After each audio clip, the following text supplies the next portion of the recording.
Hello, ladies and gentlemen. I hope everyone is doing well today. Today we are taking a look at steps for drawing Lewis structures for covalent compounds. So, there are 5 steps, and I have 2 examples that I'm going to go through. I'll do the first one, and I'll do the second one. Then you can base questions 1 and 2, off of the steps that I do up top. So, step 1. Step 1 is to add up the number of valence electrons using the periodic table. So, look. We can count up the total number of electrons in CO3 with a -2 charge. So we can start with carbon. There's 4 valence electrons in carbon. 1 carbon multiplied by 1.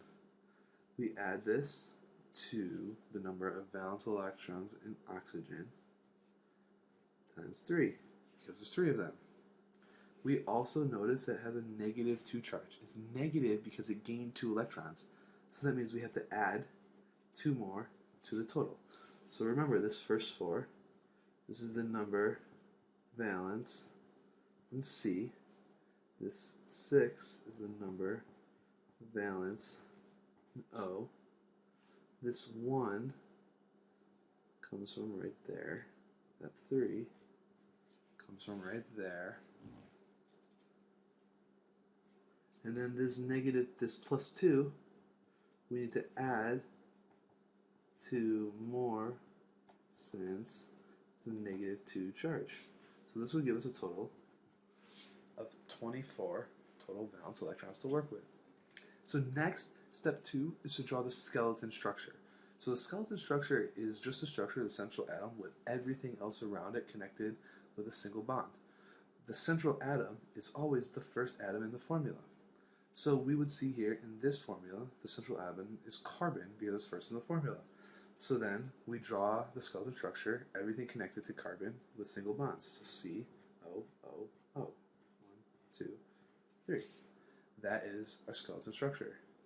Step 3 is to add 6 more dots to each atom except for the central atom. So remember, we add 6 dots. We add 6 more electrons, 6 dots, because that will fulfill the octet rule. So it is worth mentioning that each of these lines right here that I'm about to highlight, these will all represent 2 electrons.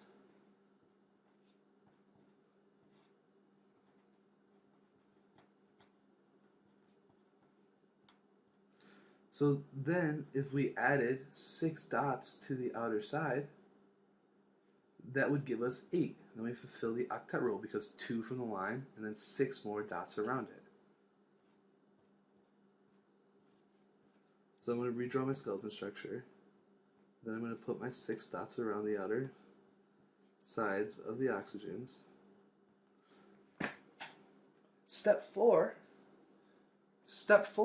is to then find any leftover electrons and place them on the central atom. So we can find the leftover by subtracting. So we'll take the total number of electrons on the formula, so 2, 4, 6, 8, 2, 4, 6, 8, 2, 4, 6, 8, which would give us a total of 24. Remember, the lines represent 2 electrons. Don't forget to count them up. So we would find that there's 24 minus 24, which equals 0. So the first 24, this is the total on step 3, and the second 24 is the total step 1. So what you see happen here is, let me just redraw the structure real quick. What you see happen here is the central atom does not have 8 valence electrons around it. There are no leftover electrons to put on the center. So what we have to do to fulfill the octet rule is create what we call a double bond, or a multiple bond. In this case, it ends up being double. So we remove 2 electrons from any one of the oxygens, and then we can create a multiple bond. So now what you see here is every atom fulfills the octet rule. Every atom has 8 valence electrons around it. I don't know if you can see those dots. They look a little dark, or maybe weird light angle. So we can count them up. 1, 2, 3, 4, 5, 6, 7, 8. 1, 2, 3, 4, 5, 6, 7, 8. 2, 4, 5, 6, 7, 8. Now we check carbon. 2, 4, 6, 8. Every atom has 8 valence electrons around it. So that is how you can double check. So we can double check every atom has 8 valence electrons around it.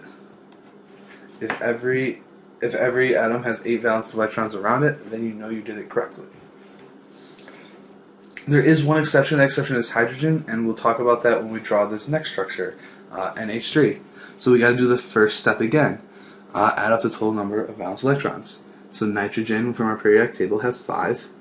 There is 1 nitrogen, so we multiply by 1. We do the same thing for hydrogen.